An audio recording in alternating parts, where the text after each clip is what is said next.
Day grade 10. It's another day of learning in English. This is week 3 of quarter 1 using self-learning module 3. With the topic, Elements of Short Story. With the help of our text, Daedalus and Icarus, translated by Nick Pontikis and illustrated by Amy Adkins. After having this lesson, you are expected to appraise the unity of plot, setting, and characterization in a material viewed to achieve the writer's purpose. Specifically, this module will help you to identify the setting, plot, and characterization of the story, and discover the purpose of the writer based on the story elements. Ready? But before that, have your learning modules ready with you, together with your pen. Alright, let's start by answering the pre-test. Directions on the blank provided, write the letter of the correct word or words to complete each sentence. Question number 1. Another name for the conclusion of a story is called the A. Climax, B. Exposition, C. Resolution, or D. Rising action.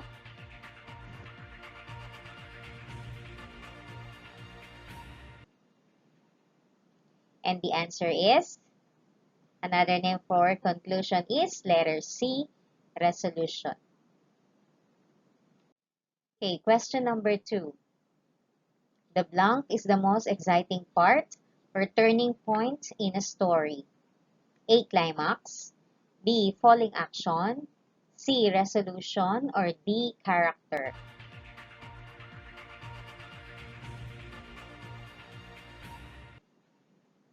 Okay, the answer is letter A. The most exciting part of the story is climax.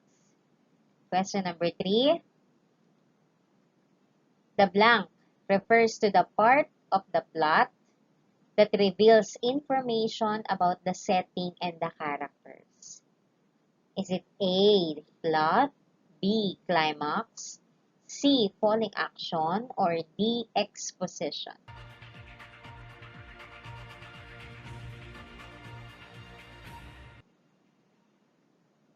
Okay, the answer is letter D. Exposition.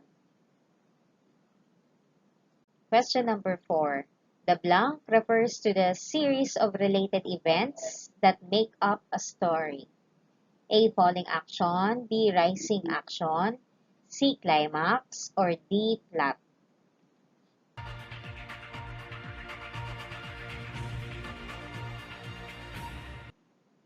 Okay, the answer is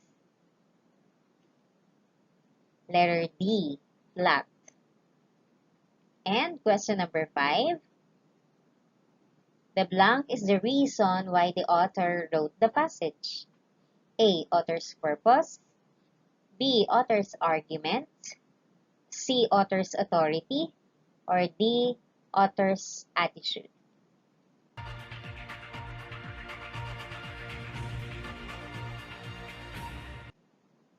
Alright, the answer is letter A. Author's purpose. Did you get all the correct answers in the pretest? Very good. This shows that you already know much about our topic in this module. But you may still study the module to review what you already know. Who knows? You might learn a few more things as well. If you got low score, don't feel bad. This means that this module is for you. It will help you understand important concepts that you can apply in your daily life. If you study this module carefully, you will learn the answers to all the items in the test and a lot more. So, are you ready?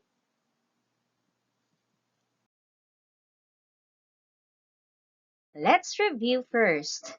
From our previous lesson, You have learned how to determine the effects of textual aids in understanding the story of Orpheus. Now, using the Venn diagram, compare yourself to Orpheus with your similarities and differences. You may use the words inside the word box for your descriptions. If you were able to finish it, great! It seems like you have really instilled in your mind all the knowledge you have acquired from your previous lesson. Now, I believe that you can still apply all those in our lesson for today. This lesson will teach you a way to identify the writer's purpose of writing the story through the connection of the story's setting, plot, and characterization. Meaning, as we go through the story with the help of its elements, we will discover the author's purpose in writing it. Now, in understanding the author's purpose, a reading text is written for a purpose. All written texts were written for a certain purpose. The writer writes it for a reason. This intent brings message to the readers about what a selection of story is all about, what a text is all about. It can be a channel to the lesson and idea of the story. The following are the most common objectives that the writers are trying to achieve in writing their stories. What these writers want, why they wrote such text. The first reason is to persuade. The author tries to get you to do something or believe on what he is saying. Most often, a written text such as a speech, to convey or to be delivered, has this objective. The most popular speech that persuades is the speech of a politician during a campaign period, wherein he or she is trying to get his or her audience to believe in him, of course, to get a vote. Another example of where we could see the objective of persuasion is on media commercials, whether on TV, radio, Facebook, or YouTube, as long as it asking you or the audience to believe or make the audience or get the audience approval. That is persuasion. The next objective is to inform. The author gives you the information about a topic. In this, the writer just wants to educate his audience about anything that could be beneficial or anything that could help them. Perhaps help the audience to get information that they could use in their everyday living.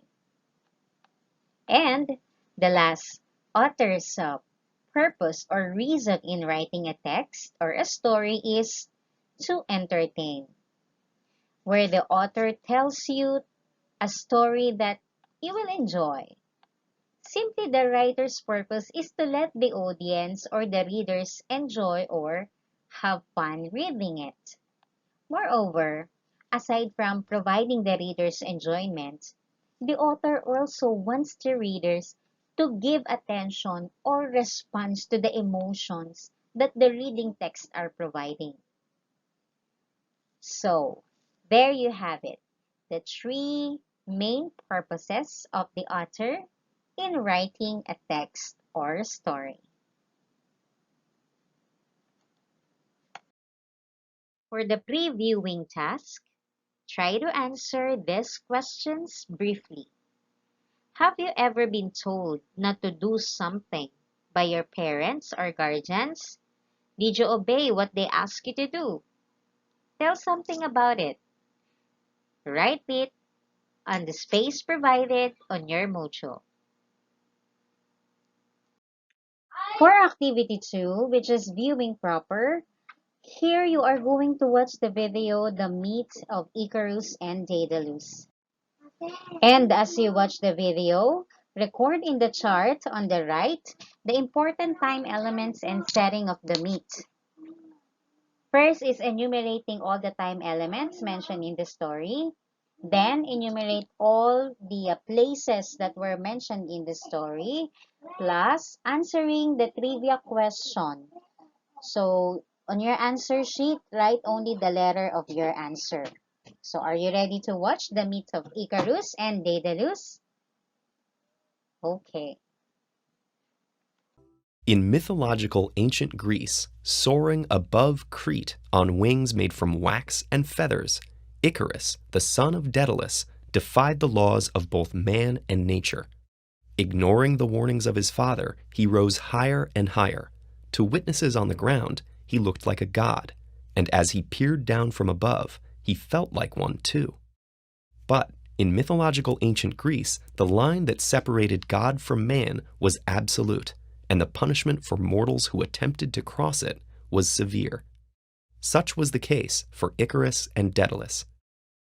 Years before Icarus was born, his father Daedalus was highly regarded as a genius inventor, craftsman, and sculptor in his homeland of Athens. He invented carpentry and all the tools used for it. He designed the first bathhouse and the first dance floor. He made sculptures so lifelike that Hercules mistook them for actual men. Though skilled and celebrated, Daedalus was egotistical and jealous. Worried that his nephew was a more skillful craftsman, Daedalus murdered him. As punishment, Daedalus was banished from Athens and made his way to Crete. Preceded by his storied reputation, Daedalus was welcomed with open arms by Crete's king Minos. There, acting as the palace technical advisor, Daedalus continued to push the boundaries. For the king's children, he made mechanically animated toys that seemed alive. He invented the ship's sail and mast, which gave humans control over the wind. With every creation, Daedalus challenged human limitations that had so far kept mortals separate from gods, until finally he broke right through. King Minos' wife, Pasiphae, had been cursed by the god Poseidon to fall in love with the king's prized bull. Under this spell, she asked Daedalus to help her seduce it. With characteristic audacity, he agreed. Daedalus constructed a hollow wooden cow, so realistic that it fooled the bull. With Pasiphae hiding inside Daedalus' creation, she conceived and gave birth to the half-human, half-bull Minotaur. This, of course, enraged the king, who blamed Daedalus for enabling such a horrible perversion of natural law. As punishment, Daedalus was forced to construct an inescapable labyrinth beneath the palace for the Minotaur. When it was finished, Minos then imprisoned Daedalus and his only son Icarus within the top of the tallest tower on the island, where they were to remain for the rest of their lives. But Daedalus was still a genius inventor. While observing the birds that circled his prison, the means for escape became clear. He and Icarus would fly away from their prison as only birds or gods could do. Using feathers from the flocks that perched on the tower and the wax from candles, Daedalus constructed 2 pairs of giant wings. As he strapped the wings to his son Icarus, he gave a warning. Flying too near the ocean would dampen the wings and make them too heavy to use. Flying too near the sun, the heat would melt the wax and the wings would disintegrate. In either case, they surely would die. Therefore, the key to their escape would be in keeping to the middle. With the instructions clear, both men leapt from the tower.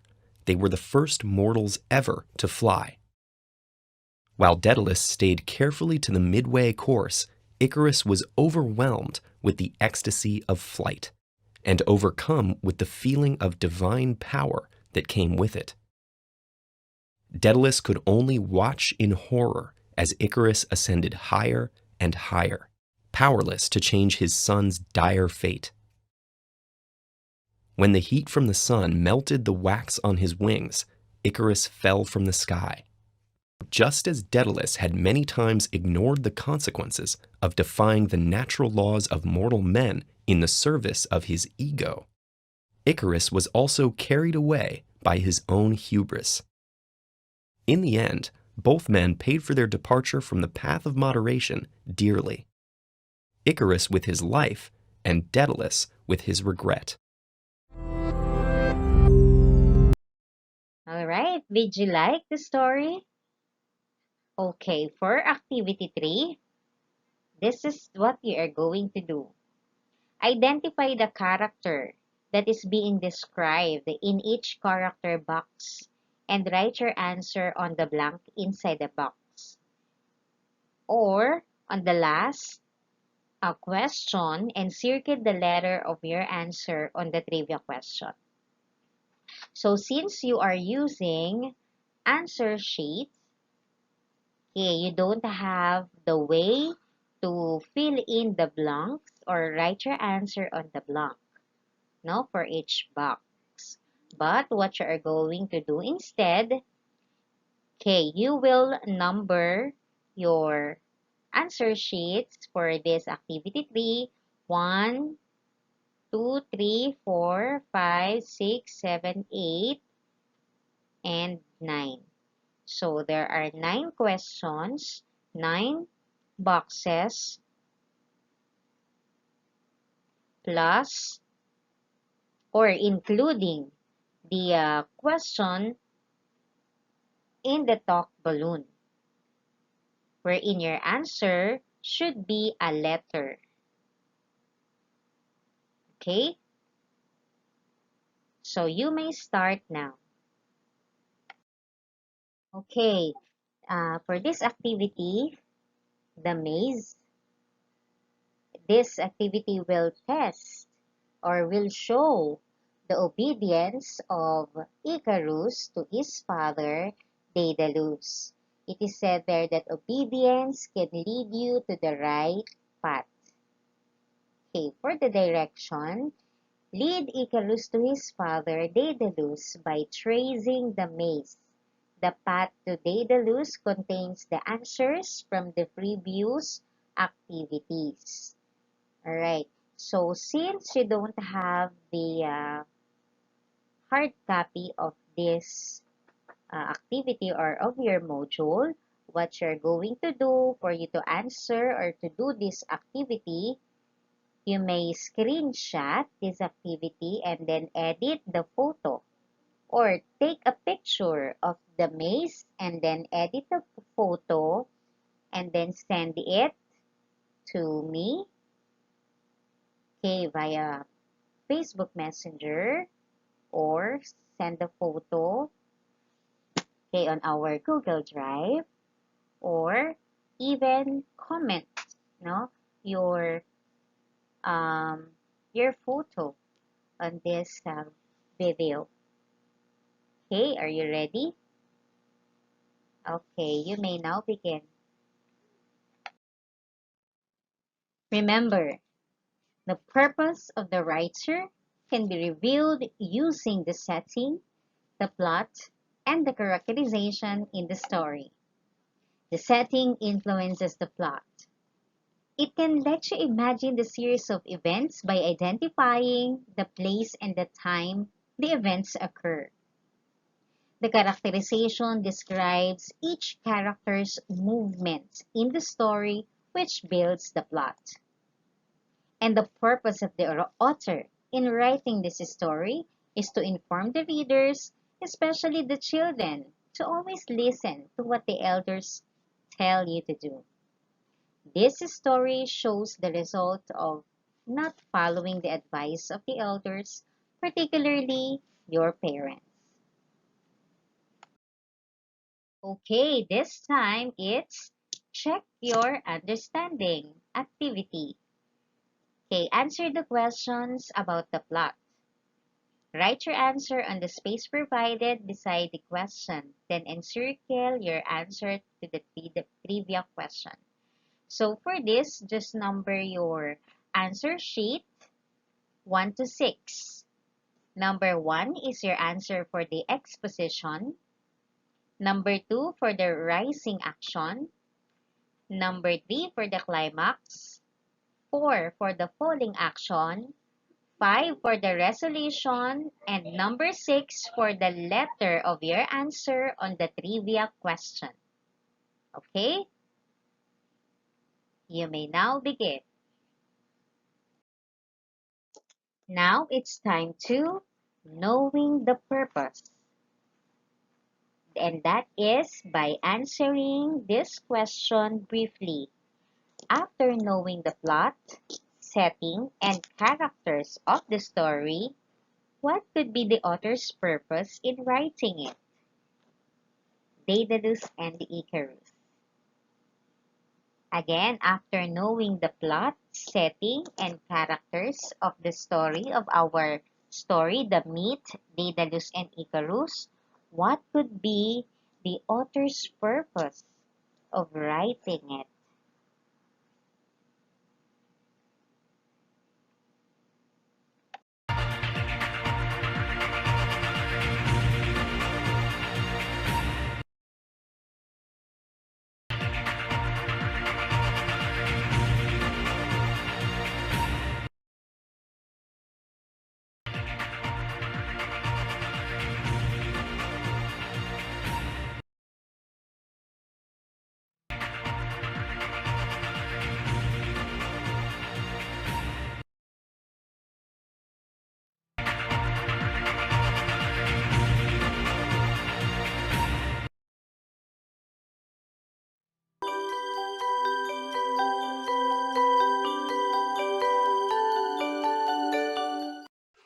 If you find this lesson helpful, like, share, and subscribe.